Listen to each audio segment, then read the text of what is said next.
Market Hustle community, welcome to another great episode. For those of you who are new here, my name is Josh. I'm the guy behind the Market Hustle. And for those of you who are returning, welcome back to another episode. Today, we're continuing one of my kind of favorite formats to roll into, which is bringing people from the Market Hustle community itself onto the podcast to share their stories, share their experiences, and kind of share with everybody who's maybe just starting or in the beginning stages some of the lessons that they've learned and picked up along the way. So today's guest is somebody that I've actually been talking with and working with since 2023. So she was originally living in Europe, and fast forward to today, she's made some significant transitions. She now lives in the United States. She's working in the tech industry, and she's now investing consistently. So I'm really excited about this episode. And the special guest today is Oana. So Oana, thank you so much for taking the time to come on the podcast. How's everything going?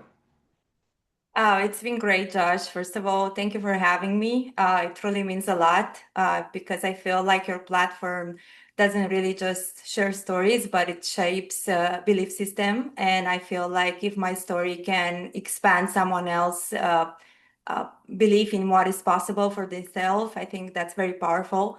So I'm excited to share my story, what I've been going through, the risk, the rebuilds, the mindset shifts. And I really hope that it will give someone else permission to make that powerful decision to start investing. I love it. Well, yeah, let's roll into it then.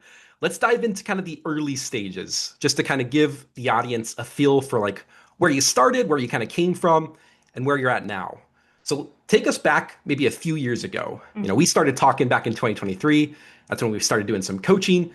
So maybe before you found the Market Hustle, when you were living in Europe, what was your relationship with money and investing during those early days? So I'm gonna take you back more than a few years just to give the Let's audience a do bit it. of context. So I was born and raised in Romania. Financial education was not something that we were taught. Back in those days, post-communist Romania, money was talked about more like in terms of survival than strategy.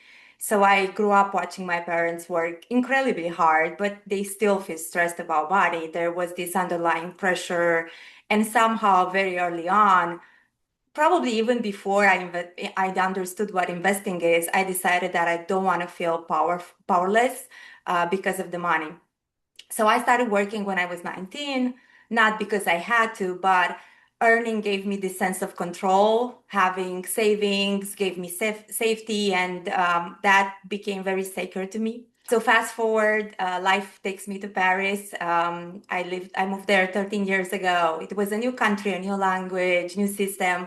And when you're an immigrant, you kind of operate differently because you build systems and foundation, but you don't take unnecessary risks. Mm, So before I was a confident investor or started, before I met you, I was successful in my career, but I realized that earning money and building wealth are two completely different skills, and yeah, nobody teaches you that. So I remember I was doing my research, I was reading books, I was following you on Instagram, and 3 years ago, I replied to one of your stories, and because I wanted to learn more, there was this curiosity, but also I didn't have a system. And that's how I knew that I needed a framework, and that's when you came into play. I love it. So, I see that a lot where a lot of people kind of, especially when you're a first generation wealth builder, you're in those early stages, kind of figuring everything out yourself. You kind of have to overcome that first stage. I mean, the survival stage, right? Like you kind of mentioned it, getting out of financial survival mode is probably the most difficult part, not only financially, but psychologically, right? Because like a lot of the ways you kind of maneuver or use money or view money during those early money stages, when you're in that financial survival mode, when maybe you're still even not sure you can pay all your bills, like that takes a toll on your psyche. And once you get into that position where maybe you get, you advance your skills, you advance your career, you get some promotions, maybe all of a sudden you start to be earning like some good money and you're earning more than you're spending and maybe saving kind of becomes a little bit easier. It's kind of like the what I think of it is you kind of get into this mindset of like you feel like it's the calm before the storm. You're like, is this gonna last? Like, am I gonna? Is this stability, this financial stability, going to stay? Like, it's hard to kind of let survival, your financial survival instincts down to embrace more of the financial abundance when it comes to investing and growing your money and just welcoming that investment philosophy and mindset into your life. So, can you talk us a little bit more about that transition for yourself, Oana? Maybe getting from financial survival mode to the investing mode, which right now you're investing consistently, you have your system running in the Mm. background. We could touch on that a little bit later. But can you help us with those early stages? Maybe dive in deeper to help the audience how you kind of reframed your view of money and investing in general. I think what it's important to mention also is that when you think about investing in Europe, most of the people think about, buying a property, buying an apartment, because that's what we do. Real estate is mostly the wealth strategy. And, Mhm. you don't think about 401ks, you don't think about the stock market. So we are kind of educated into thinking that you owning something physical, it's the way you can build wealth and you don't take so many unnecessary risks. But for me, it was something that was drawing me to the market. I was following the stock exchange. I remember I opened an interactive broker's account and I would just watch the movement. So just being in that energy for someone that is starting, I feel it's important. You just gotta feel like you are plugged into the pulse of the world. And it's about the curiosity, it's about the the mindset shift, and then it kind of transfers in all other areas of your life, because if you start very small and you start like gaining that confidence, that's where I feel like it kind of build the consistency builds up. I think a lot of people are where I used to be, trying to understand, they don't know where to start. They have a lot of misconceptions, and it takes courage and it takes responsibility to shift the mindset from just being, having a salary winner, into investing and trying to think long term. There's a difference into elevating that investor mindset into having that thinking in decades, thinking with the next generation in mind. Doesn't matter in what stage of your life you're at. So that was for me the shift that I had to make. Did saving come natural to you? Like when you started to make an excess amount of cash, like was it easy for you to save and put it away? It's a great question. I think I come from a family where my mom was constantly, telling me that I have to start with savings, that I have to start putting money aside. And it was, I think a lot of people in Eastern communist bloc start with Mhm. putting money aside, but they don't give themselves permission, or they don't allow themselves to spend that much in the beginning when you start Mhm. having money, because you said it yourself, you never know when it will come back. You never know what can happen. So you would rather have those into a saving account. But then savings Makes account sense. doesn't mean that it will have a great return of investment, or it will grow as you want it to. I see. Okay. So did you find yourself, once you had money saved away and you were kind of stashing some cash away, what kind of triggered that curiosity, if you could try to pinpoint it, to start going down the rabbit hole of learning about investing? I know you touched on it a little bit where you saw kind of what was going on with the stock exchange, like you were paying attention and you saw a lot of movement there. Was there something specifically where like maybe, you saw your cash kind of piling up and did you have like some other influences? Like maybe it was social media. Like I'm just curious to see like what kind of lit that curiosity to start learning about investing and transitioning from the saving mindset to investing. Because I'll tell you this, Oana, a lot of the people I see, especially in the market hustle community, like one of the big struggles for new investors is transitioning from saving to investing. Because saving is, it's step one. Like you have to be able to spend less than you have to spend less than you're making. You have to be able to have like a gap between Mhm. your income and your bills. Like that's phase one. If you can't do that, investing is not going to do you much good. But once you accomplish that, it's very hard for a lot of people to transfer from just stashing cash away in an account that they can see. They see that money slowly growing and piling up. It's a little bit more tangible compared to when they see the stock markets. It feels kind of like this mysterious place, and there's, you hear stories about people, going and making a quick, a lot of money very quickly. They get rich quick. You hear some of these stories, especially Hollywood has a bunch of movies about that. Yeah. And then you hear the reverse. Like you hear a lot of people, putting their life savings in investments and then they lose it all. So like people just have this, a lot of it's just confusion, right? Like nobody really teaches stock market investing or even explains really what the stock market's about. I mean, I'd say in recent years, like in 2026, there are a lot more resources than even 10 years ago. But nonetheless, I'm curious to get your like perspective of what triggered that curiosity and helped you or even motivated you to go from saving to investing. So that's a great question. I'm going to start with the first question, what answered, and then what motivated. Perfect. Um, I work in sales, so I think a lot of people feel it's confusing and it's intimidated. So there's an expression that we use when we meet, well, we want to help a customer make a decision in sales. We gotta de-escalate the risk, the confusion, and make it easy for them. Mhm. So I used to think that investing is for finance people. There's so many misconfusions and Mhm. everything gets so wrong. Um, that I also used to think that you need a lot of money. You don't know where to start. You hear about volatility. That sounds so dangerous. And and as you mentioned, those movies from Hollywood, I feel they're making us think that we gotta be the market. And once you don't know where to start, but it's like, well, what if I want to start small and de-escalate that risk? So for me, also another trigger was moving to United States because the country is built on capital markets, and I feel like I want to be part of the economy. I want to understand how it works.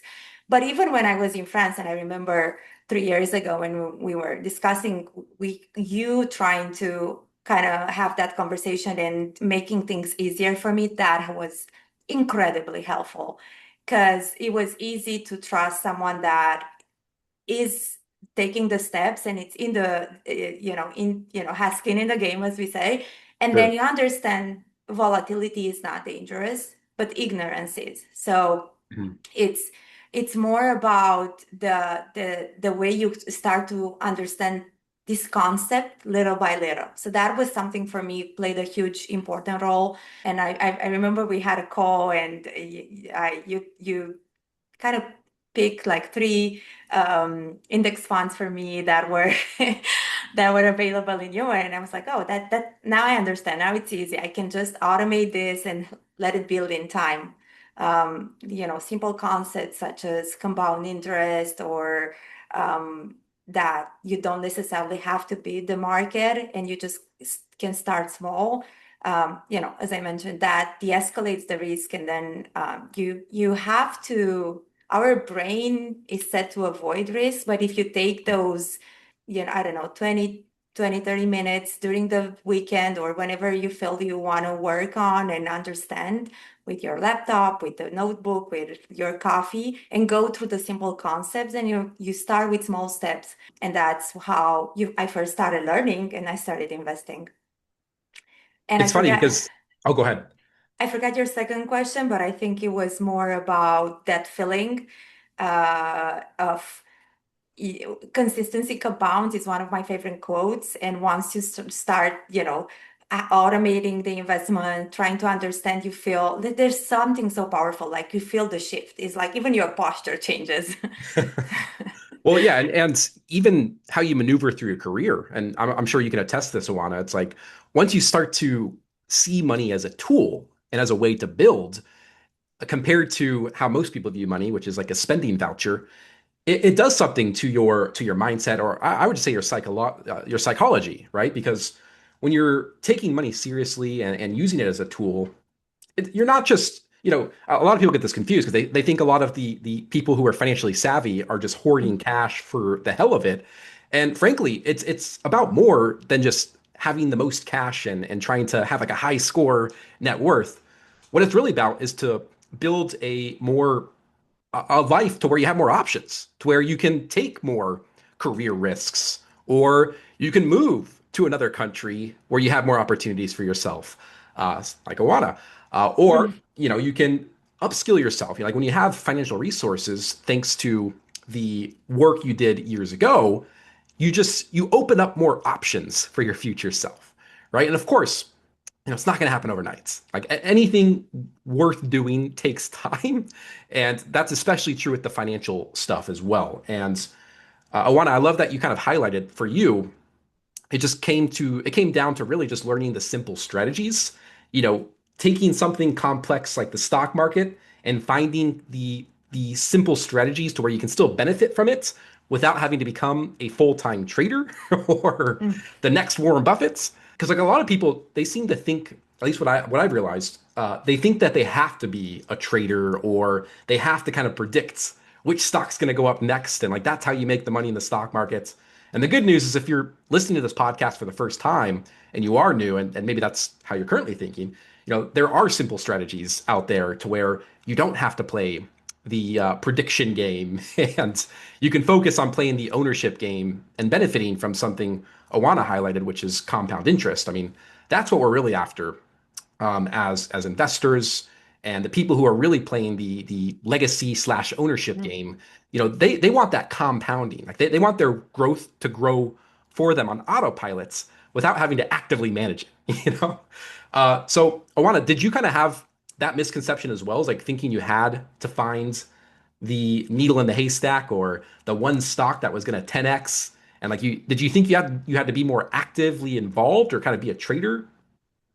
Yeah, it's one of the biggest misconceptions. There's a confusion between a day trader and being an investor in the long term. So, and also something that really scared me is like, I feel like a lot of people must feel it, is like you always feel like you're behind. Yeah, Um, and I told myself, well, I'm not behind, I'm just at the beginning. There's a reason that maybe I didn't start before, and there's a reason that I just started after my move here. And you need to understand that you don't need the perfect knowledge, you don't need to understand the stock market, you don't need to understand all real estate, but you need just that decision not to remain financially, I would say, unconscious. yeah. I was so scared to start, and when I decided to move here, and I I I had your course that I started. I set myself like financial dates on Saturday mornings and Sunday mornings, and I spent time. And I remember I had that epiphany when I was like, oh, it was that easy. Because and I sent you a picture of what I was studying and understanding how you can, even $100, how you can split it in an investment in index funds in 1 month. And it was like, why did I wait it so long? It was my responsibility not to outsource um, this future decision to Mhm. luck, to an employer, to circumstances, because the moment I felt like I took ownership of that capital, everything shifted. And it's not just about the money, as you mentioned, Josh. It's about optionality. You have leverage, you show up differently, you have the ability to say no, you have the ability to leave, you have the ability to choose. And it's something that for me is this independence is it's so important, and it's much more valuable than the comfort of not doing anything and just waiting. And hoping something kind of figures Yeah. itself out in the future.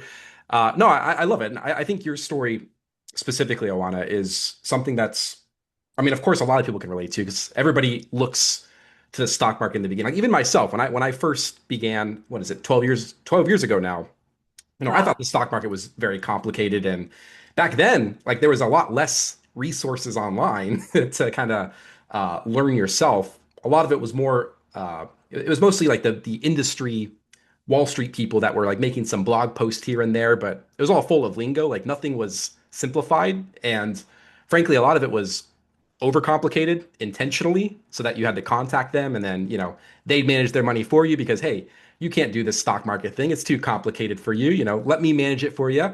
And, call it a day and you don't have to worry about it. There's a lot of that. And the good news is like nowadays, there's really no excuse because the resources are everywhere. Like there's tons of resources. Even this podcast, the Market Hustle podcast, the Instagram page, like that alone can get you started building your foundation if you take advantage of it. And that's something I think everybody should first off appreciate because again, 10 years ago this was not available to benefit from and to take advantage of. But the next thing is yeah, just realizing that, it's going to feel overwhelming at first when you're kind of looking at this thing, this mysterious place called the stock markets. And what I try to encourage everybody is to don't let your mind overcomplicate it. Like, do whatever you can to look for the simplest path. You can always advance in and add some complexity down the road if you want to, but think of it from the perspective of like your career. So like Oana works in the tech industry. She's been in more of the sales industry. It's like Oana had to work up to like where she is today, to where now she works, I'm sure, at a good company, and she's in the U.S. And it's like that didn't happen overnight. It's like she had to build that skill set of sales. It's not gonna, she didn't just walk into a great career with what she's doing. And think of it like a doctor, right? Like I think people view the stock market where they want to be like a surgeon, that they want to just, have Mm. all the skills of a surgeon tomorrow and expect to, be on the surgery field or in the surgeon room starting to conduct surgery. It's like, no, you got to learn these skills first, you know? And like, you can always, my point is being that, in the stock markets, there's so many different paths that you could technically take.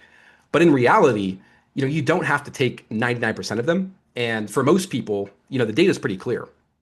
There's simple strategies like index funds that will outperform 90% of investors out there who are trying to overcomplicate it. And really what it comes down to is just benefiting from that compound effect, the compound growth.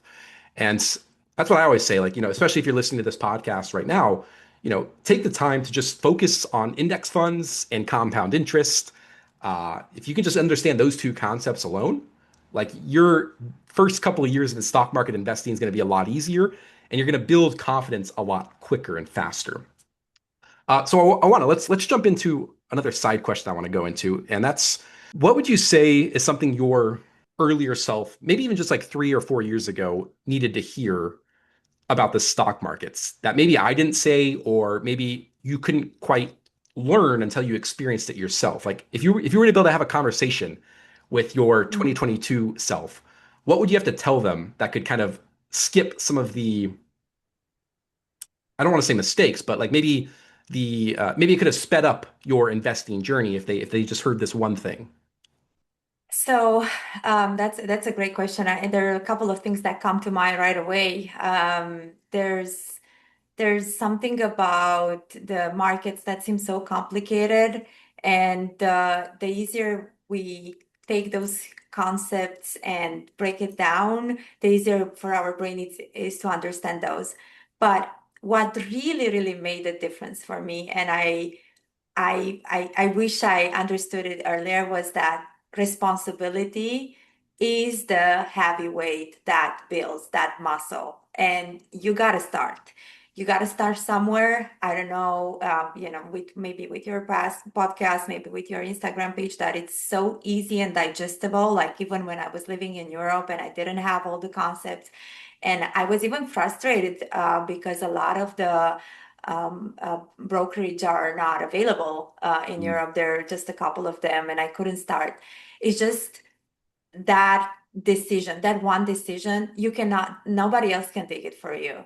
And as you mentioned, Josh, so another misconception is that you can have someone managing it for you, but you outsource it then, mhm, and then it will never change once you open that, I would say that gate towards investment, it's like you open a gate towards million of opportunities and you attract others. You start to understand, and not only investing, right?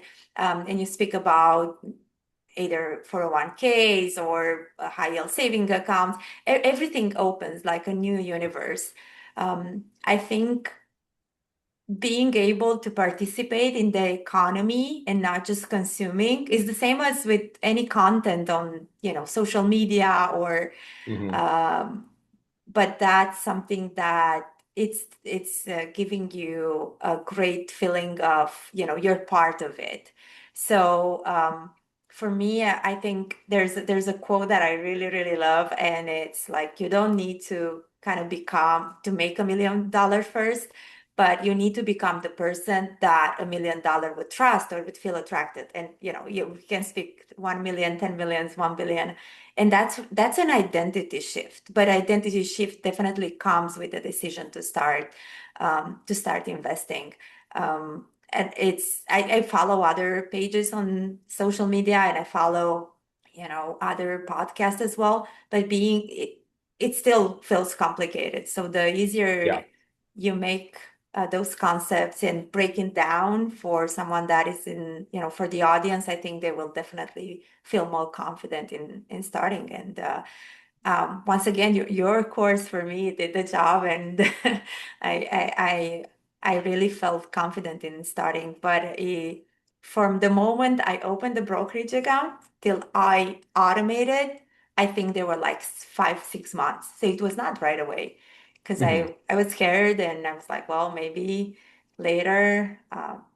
And then once you automate it, it's just amazing to see your money growth, and you forget about it, and you have this feeling that is very empowering. Well, and especially when life gets busy, right? I mean, for yourself, like you've made a big transition over the last year or so, and like so your life has clearly gotten busy, and it's kind of comforting to know that you have that autopilot set up in the background to where you're still investing, you're still stacking assets, and you're still growing your wealth while still also taking care of what life requires of you, because that's one thing that's essentially guaranteed is that life is going to need our attention. Things are going to come up. Life's going to throw us some curveballs. There's going to be things that we have to deal with. And if we're always relying on manual efforts or motivation to invest, we're kind of setting ourselves kind of basically to fail. And that's the whole point of automation is that when we automate our investments, and we kind of automatically bake in that habit of investing, which the habit of investing, if you understand compound interest, is the most important part to actually build that compounded growth. And so like if you stop for like 6 months or even 8 months, that's going to have a cascading effect 8 to 10 years down in the future of wealth that you could have built if you were, consistent with it, but life kind of took you out of the game and maybe took your attention away and you got distracted. And that's human nature, right? Like we're all gonna that's life. We're all gonna go through these moments where things get busy, and that's why automation is so powerful and building your investing system is so powerful because once you get it set up, it just makes life a lot smoother when it comes to your finances, and most importantly, it makes you a consistent investor without having to spend much energy on it. So that's the awesome part. Oana, so I'm curious when you started investing and you got consistent with it, you set up your system. How did you deal, or have you ever dealt with like any pressure from like the people around you, like maybe kind of questioning what you're doing, or maybe you tried to share some of the insights and kind of went in one ear out the other. Tell us about your experience with dealing with like the social pressure around you while you're making this investing transition. That's such a great question because especially when I was living in Europe, there was a lot of social pressure at that. And I would say also investing is something that for us as a mindset is so US centric. Hmm. And um, when I was living there, I tried to get out the bubble, and I reach out to you, and I try to do things differently, and I was always kind of like a judge or misfit, and it didn't feel accessible, and I felt pressured, and I didn't want to talk about it. I didn't want to share, and I felt very isolated. In complete transparency and being very candid, I was pretty sad about it because for me it was a way to grow, to learn, and we have life is long and there's so much those differences and learning together. That's what makes the beauty of it. Mhm. When I transitioned and rebuilt my career and my life here in New York, it was a bit different because people were more into investing. They were thinking more on the long-term activity, not just the short term. So it was a bit easier. I felt like being in that energy was helpful. And something that I wanted to mention earlier that really clicked for me was that our brain and we as humans, we always remember the bad or the negative events, right? We think about the market crash in 1929 or Yeah. all the other four The times worst of. case scenarios. Right. And then everyone is like, never, they focus just on that. Nobody remembers the S&P 500, overperforming, I don't know in what year, because I don't have the numbers right in mind, but nobody remembers that. They just think about 4 or 5 particular events. And whenever I was trying to bring that up with my friends or colleagues or peers, they were like, "Oh no, you're doing something bad. It's very dangerous. You gotta you're gonna It's lose your money." And I'm I'm like, there's no risk, no reward. So I was always Yes. built like that and educated like that from my parents. So I was willing to take that risk. But I encountered a lot of negativity and n- not having that support that I was expecting. So, Yeah, and it's unfortunate because at the end of the day, I mean, you don't know what you don't know. And so like the people around you, like when you start to learn this investing stuff, like naturally, when it starts to click for you, like you'll want to try to help other people and like maybe, especially your close friends or family. And unfortunately, if they're not ready to hear it, the excuses will pile up. And there's not mm, much, unfortunately, there's not much you can do. What I found is like you kind of have to be the lighthouse, right? And like, be ready, be there and be ready for people when they do, seem to be interested or kind of have that curiosity spark and want to learn. Um, because if you try to force somebody to learn investing, it tends to backfire on you, right? Where, yeah, they would resent you in the end. So it's even turning against you. So, and you also don't have to be resentful if people are not on the same journey. true. And I think that's the power of community, especially one like yours. And for me, was your community was the lighthouse, and you had the Discord group at the time, and just being in that energy, I felt that was exactly what I needed to fully understand that before I could start investing, I can count on people, I can ask Yeah. questions, and then clarity comes after action. You start small. It's true. Yeah, and to your point, like the journey can feel a little isolating in the beginning, and so that is the power of community. Is also, just seeing that there's other people out there that are actively interested to improve their financial situation, learn about investing, and actually taking it seriously rather than just dismissing it as a rich person's game or it's a scam or you're going to lose all your money. And to be fair, a lot of people they grow up thinking or they have different beliefs around money and maybe they grew up in an environment where money was demonized or money was they had a bad issue with money, like maybe they lost a lot of money in some business deal. So it's like there's so many different variables that can impact somebody negatively to build the belief of I'm not going to deal with this investing stuff, like I'm just trying to do this. And at the end of the day, like you kind of have to let people process their own financial journeys, on their own, and eventually, like hopefully they kind of come to the conclusion or start to see the power of financial skills, financial management skills, and investing, and most importantly, just seeing money as a tool to Mm, build the life you want to build and to take control over your life, really, because the more you can invest, like of course, the sooner you'll be able to retire, if you stay consistent with that. But even more so, like if you can stack like even like 100,000, like that alone gives you more options career wise. Like, of course, you don't want to have to tap into your investment portfolio, especially if it's for retirement.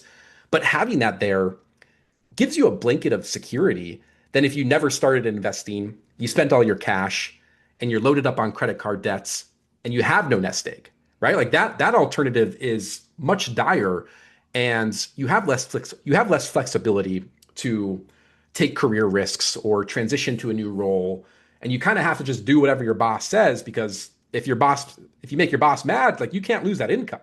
Like you are required to have that income source coming in. And so the point I want to say is like, because like a lot of people will see, what I've noticed is like they'll understand investing and they'll understand like financial freedom, but they're like, well, Josh, this is going to take like maybe 15, 20, 25 years. Like that's so far away. Is it even worth it? It's like, well, yeah, maybe it will take some time to build up to like multiple millions of dollars. Like, of course, again, anything worth doing takes time, takes effort, it takes consistency. But not only is that, not only are you building a path to financial freedom, you're also building more stability now.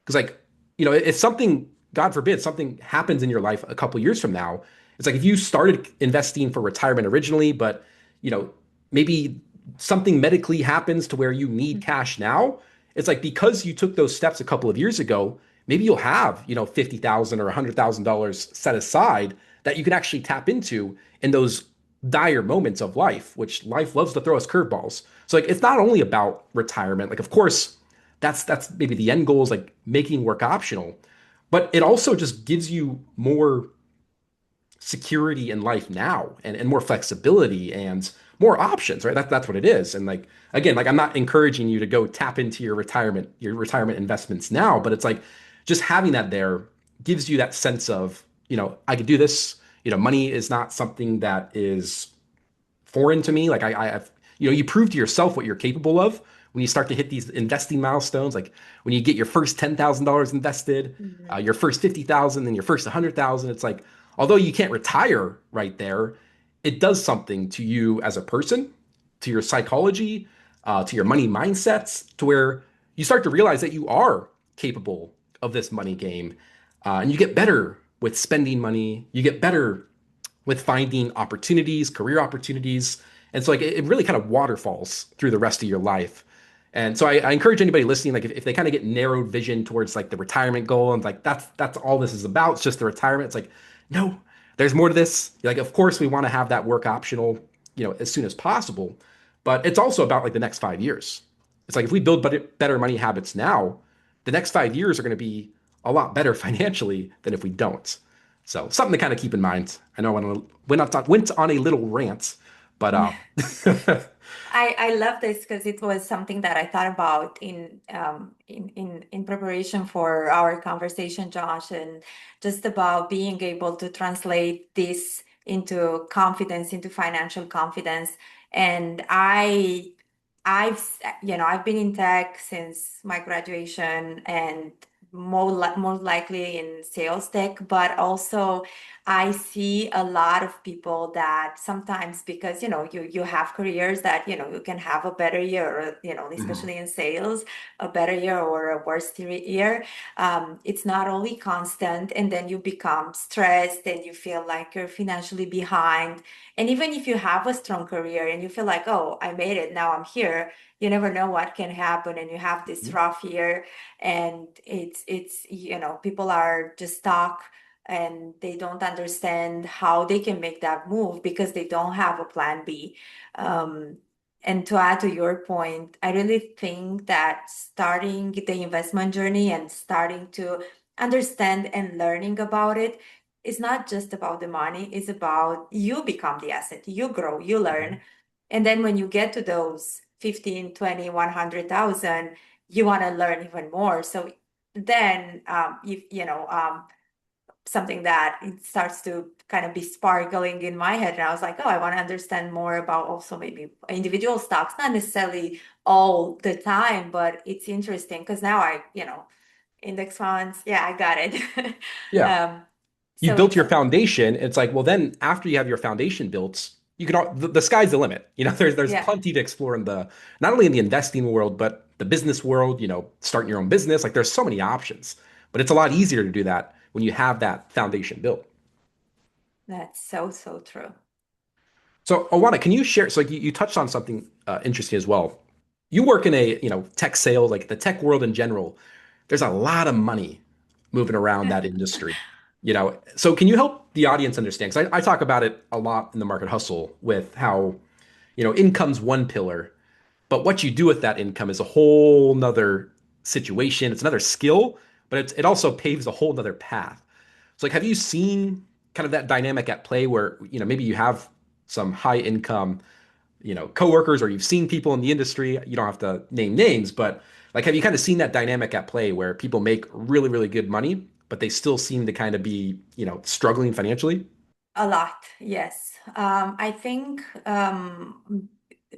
as I mentioned in the beginning, earning a living and building a wealth, building your legacy or start investing, it's not something that they're not the same skills. They're so different. So, people get a big check because they have this great sales in 1 year and they don't think about the future. They think that, oh, I made it now, that it will continue to happen. And it's just, I passed this frontier, so now everything is going to be on repeat. Um, I think it's also a bit like what happened when I moved here, because I had everything so stable in France, in Paris, and I achieved that step where I thought everything comes easy. Now I understand the system, I understand the mindset, I understand how to sell here. And when I got in the United States, I was a bit destabilized. Not, Yeah. it was a lot, and we talked about it in the beginning, before we started recording. It was a lot to understand how business is done here, how people operate, and in the beginning, I didn't have those systems. So a couple of months into it, I was, kind of shocked to myself. And I was like, whoa, I think I need to take a step back and first understand and build those foundation. But to your point, a lot of people never do it. They just, they have a great year, or they have this idea that it's happened deliberately when it actually it's not. And they end up, losing the investment. They don't plan, they don't understand the vehicles, the financial vehicles that they can have in Mhm. their favors. Um, so I haven't spent that much time here in this market to see, but definitely back in Europe, I saw it a lot. Like, you can get a big check and then you just spend it on assets like, a nice shopping bag or Or a whatever, or car. a car, Yeah. yes, so true. So thinking long term and not short term, that's so important. And it's not something that you learn in school, unfortunately. If this financial education, you got to do your own due diligence. 100%. And would you say that it's helped you with like your like maybe how you see your career, maybe even advance in your career? Because like I'm sure, you know, it's called the golden handcuffs, where if you're spending, maybe you make a lot of money. Like there's a lot of people out there, doctors, lawyers, business executives, or even there's a lot of high paying sales jobs that you can make like $150,000, $200,000, maybe even $300,000. I Mm. think if people understood how many people in that income bracket who are still broke, if they saw the data and saw that just because you're making money, that doesn't automatically transition into managing it well and growing it. Those are two completely different skills. But nonetheless, uh, people tend to fall into, lifestyle inflation is the big what I don't want to call it villain, but that's kind of the force you're up against. Because like when you start to make some good money, maybe after you went to school for 4, Mm. 6, 8 years, especially if you're a lawyer or doctor, it's like once you start to have these checks coming in, it's like society almost kind of tells you that a doctor is kind of supposed to have this type of lifestyle, or a lawyer is supposed to kind of live this type of lifestyle, or even like again the social pressure. It's like the people you're working with might have like really nice cars, and it's like, well, I don't want to show up in like a Toyota, so it's like it's kind of like you have that social pressure dynamic as well. But nonetheless, the golden handcuffs is really the problem, to where when you upgrade your lifestyle, like maybe you do buy the nice car. Maybe you do upgrade to a penthouse in New York City and you have a really nice view and everything. It's like, although it's nice, if you're not also building assets or building wealth for yourself, you kind of lock yourself into needing that income, that job. And if you're spending all of your income on these upgrades, like these lifestyle upgrades, like although they're nice and maybe you enjoy them, especially in the beginning, they're always great in the beginning. But like as time goes on, like that stuff's like I think you got to remember it's like that stuff's eating away at your income. It's like the nice car, like although it's nice, it's eating away your income. And if you're constantly upgrading everything, whether it's the penthouse and the nice clothes, the nice nights out, it's like all this stuff adds up. And now don't get me wrong, like I'm not saying don't go out there. Like if you like nice cars, like that's cool. Enjoy your nice cars, like enjoy your stuff. At the end of the day, money is a tool for us to get what we want out of life. But I think what people fall into trap wise is the golden handcuff trap because if you like nice cars and you go buy the nice car, that's cool. But if you're also just upgrading everything else, because you're like, well, now that I have a nice car, I need a nice house, and I need nice clothes, I need nice experiences, then before you know it, Yeah. that paycheck's gone, and you're spending it all on stuff, which again is cool. But if you're not building wealth, you lock yourself into that job, and not only are you locking yourself into that job, but the pressure of those bills, kind of really it starts to eat at you, right? And you kind of feel the weights of all of this, all these bills adding up, and like it becomes hard to enjoy the lifestyle. Like if you're kind of upgrading all the lifestyle, it's like it's hard to go enjoy that nice car or the nice trips, or even the nice experiences, at restaurants if you only have if you're only paying for those experiences with your income and you really have no excess income that you can use to stack assets or even just give yourself some financial breathing room. Like that's really what this is about. I don't want people to take this the wrong way and think I'm saying like don't enjoy life. Like I want you to enjoy life, but I want you to enjoy it from a position of strength to where you have Yeah. assets and you're not fully dependent on your job, to where if things start to not work out well in your career, you have the flexibility to pivot. You have the skills, but like even if you have the skills, like if you don't have any excess income and you're making like $300,000 a year and you spend $299,000 a year, it's harder to make that pivot to like a new career or a new industry or even a new just job or new yeah, like a new position. It's harder to do that when you don't have the financial resource excess, and that's really what this is about.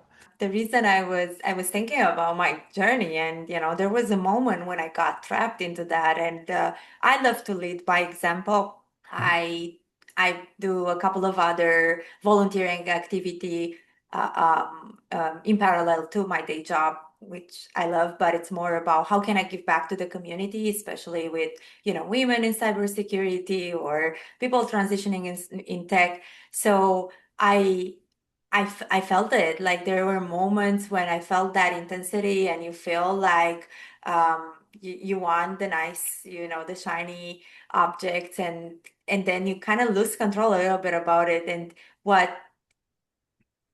investing has taught me about it is that consistency beats intensity, and just learning to invest and having that delayed gratification is so important, because Mhm. that lesson then spills in everything else, into your career, into your relationships, into how you evaluate opportunities, because you're not like in that scarcity mindset. Oh, I gotta take it. Oh, I gotta I gotta accept no matter what. You don't look for the short term wins anymore, because you're like, Mhm. you start to think long term. And also for me was also how like so I realized, I think a couple of months ago, it also shifted the way I negotiate when I do deals, because I come from this position of power now, and I'm like, Mhm. whatever happens, I know I have, you got your plan B, you understand how things work. So that's where, yeah, that delayed gratification that you start to learn by doing investments, because everyone wants to, I don't know, I don't want to say get rich fast, but it's kind of is that. And they don't think about how actually having the rewards later can actually change every chapter in your life. For me, that happened when I started investing in the beginning. I was like, oh my God, it's gonna take years. Mhm. But when you look at the compound interest. And now when I look today, when I was evaluating where I stand, I was actually sharing with my mom today, and I was like, wow, it was like, look how much has changed in a couple of months, and last year also. So you want to do it more, and you want to you kind of get addicted to this feeling more than just that instant gratification feeling. 100%. And I think most importantly, it's like you get out of the financial desperation mode, right? When you start to have more control of your finances is, like you said, like it's easier to, you have more negotiating power. Now, what do they say? The person at the table who can walk away has the most negotiation power. So it's like if you don't need the job, like you have a, decent career because of all the work you've done in the past, all the skills you've acquired, and which requires delaying gratification, right? Learning sales skills or whatever job skill, whether it's becoming a doctor or whether it's even becoming a teacher. Like every job has a skill set that you have to learn, and then of course the more skills you learn, the more you advance. It's like nobody becomes like the top of their industry or in the top 10% overnight. You got to kind of put in the effort in your job and kind of learn how that world works before you start to get paid more of the big bucks. And the same works in investing, right? That's the same case in the stock market.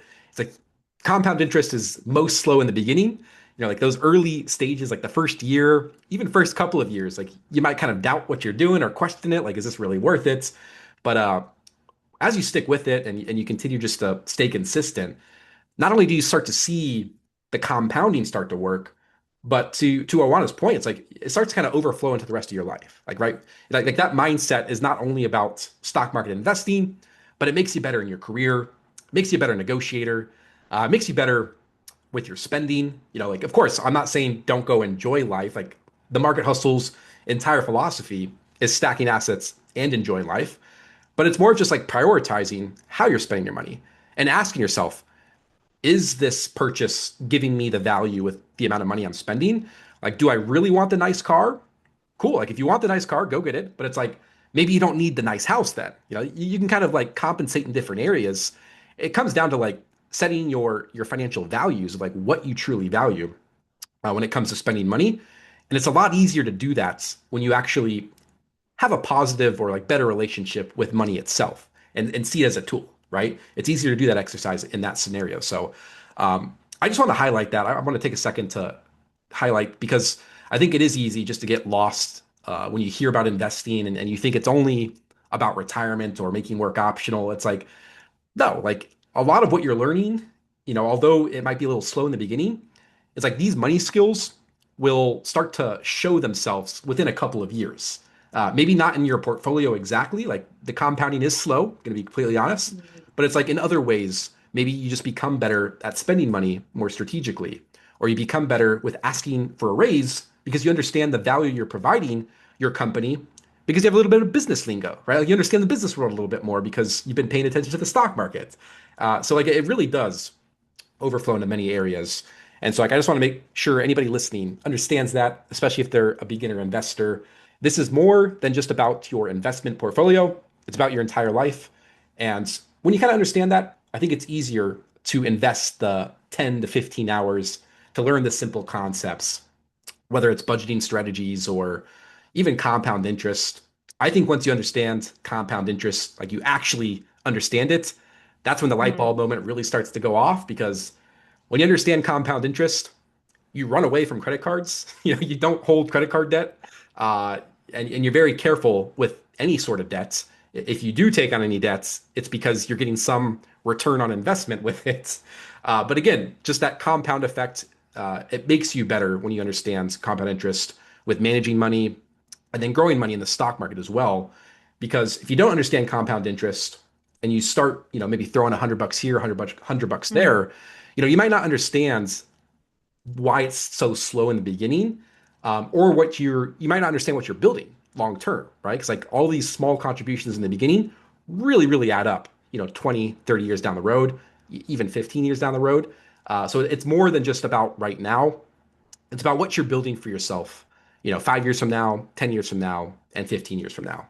It's that delayed gratification. I wanted to touch base just Oh on yeah. this because I looked and I actually had I brought my notes from your course that I took last year. And the first sentence, the first phrase that I wrote is compound interest is the eighth wonder of the world. And even though I remember writing it down, it didn't make sense for me.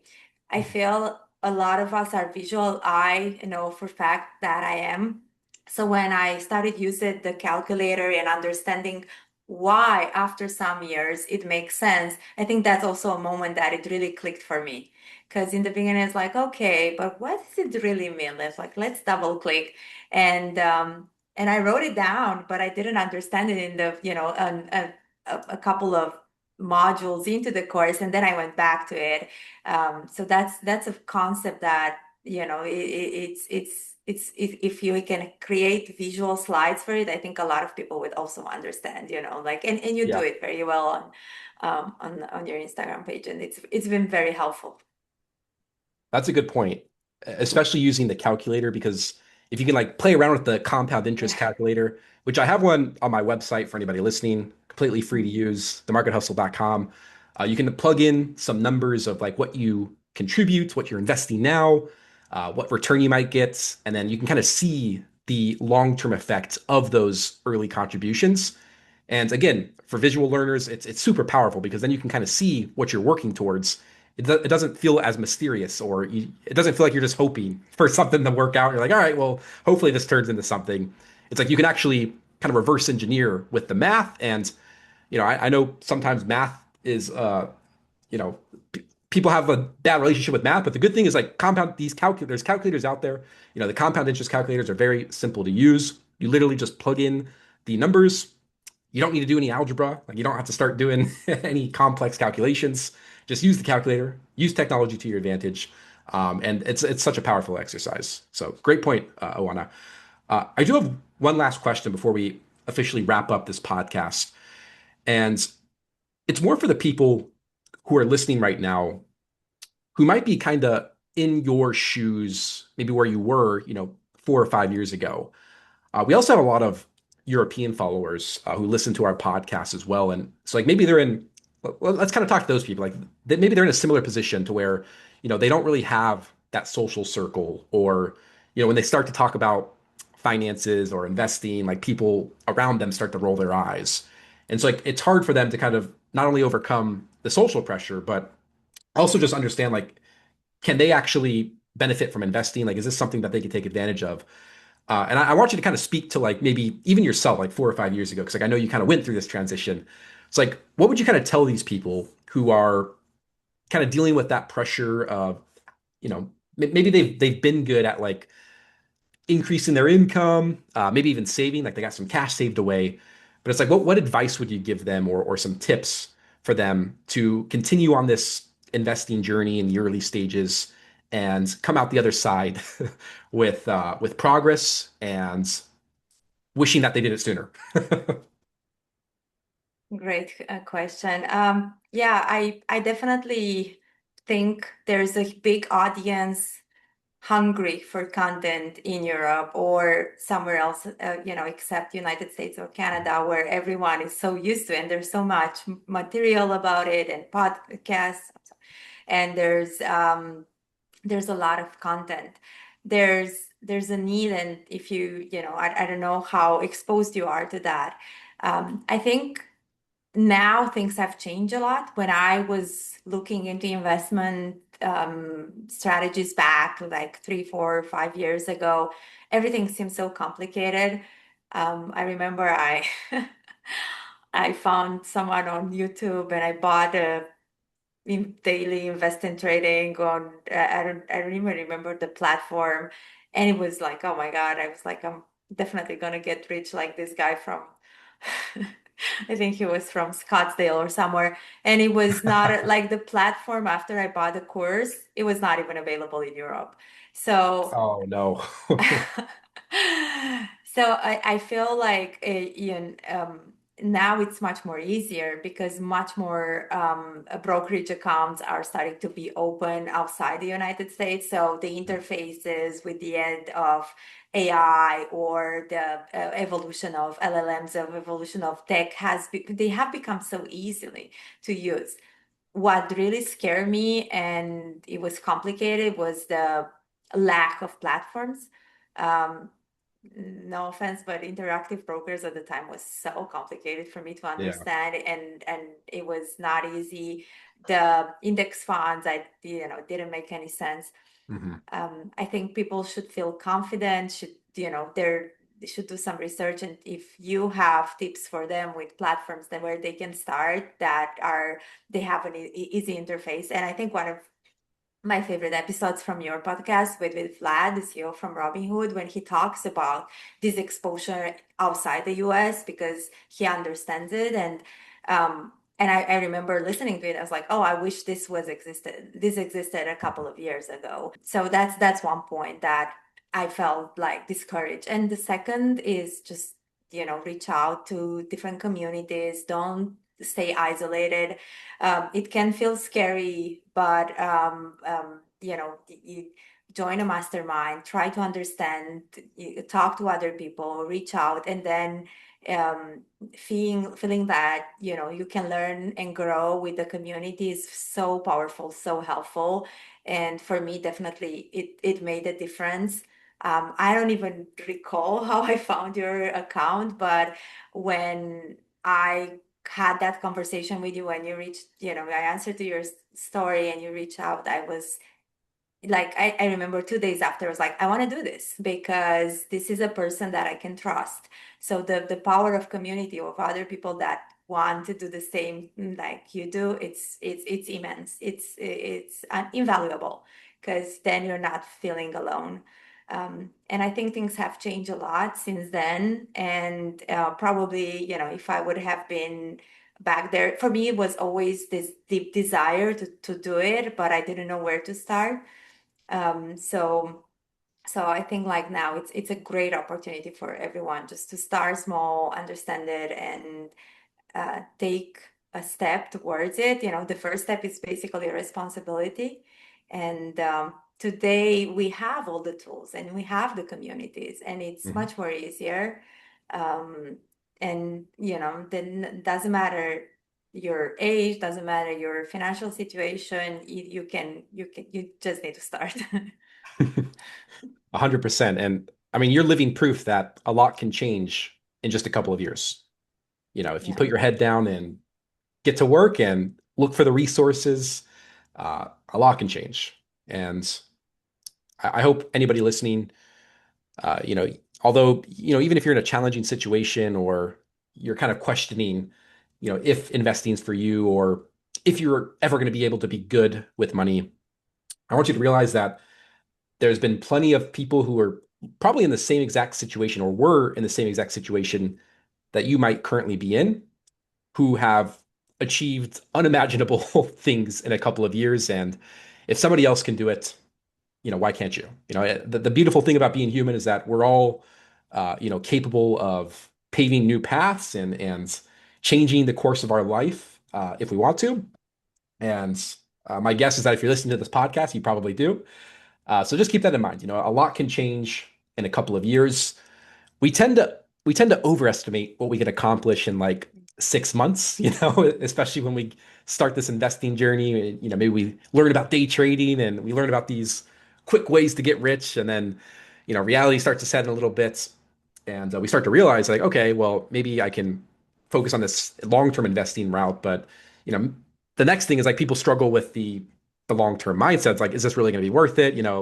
It's going to take years. And it's like, again, we underestimate or we overestimate what we can do within like a 6 month to like 12-month timeline, but we underestimate how much can change in like 3 to 5 years, and a lot can change. Your entire career can change.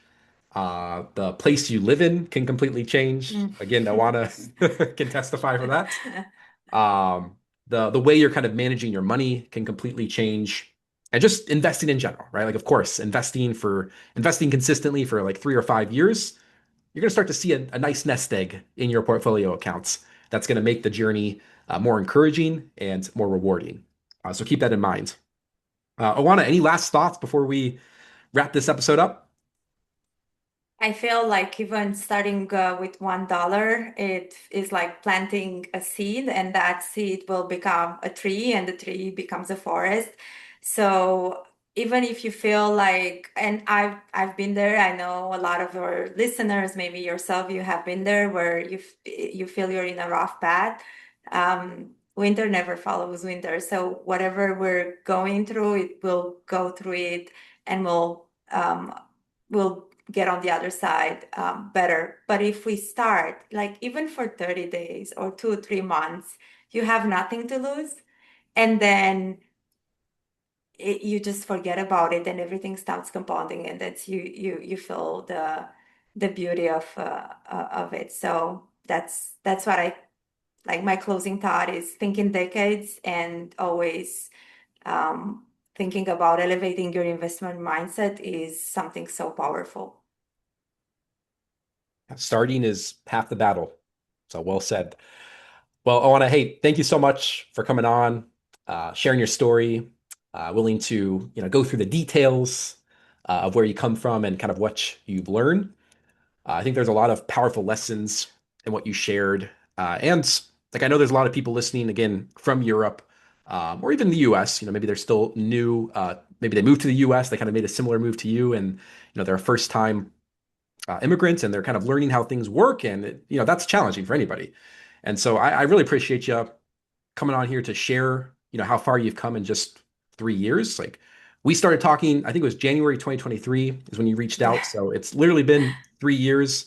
And before that, you were mostly just saving, kind of still figuring out the stock markets. And again, it can be a little bit more complicated in Europe, especially if you're learning online, because a lot of things are US centric. And we try our best with the podcast to add on Yeah. resources when we can. Um, as well as even Money Mastery. Like I've actually included more Canadian and UK and even Europe resources, and we want to expand more of that because there's clearly people who want to learn, outside the US. And I just have to be careful because, like again, like I live in the US, like I don't want to speak on things I don't know and I'm not knowledgeable on.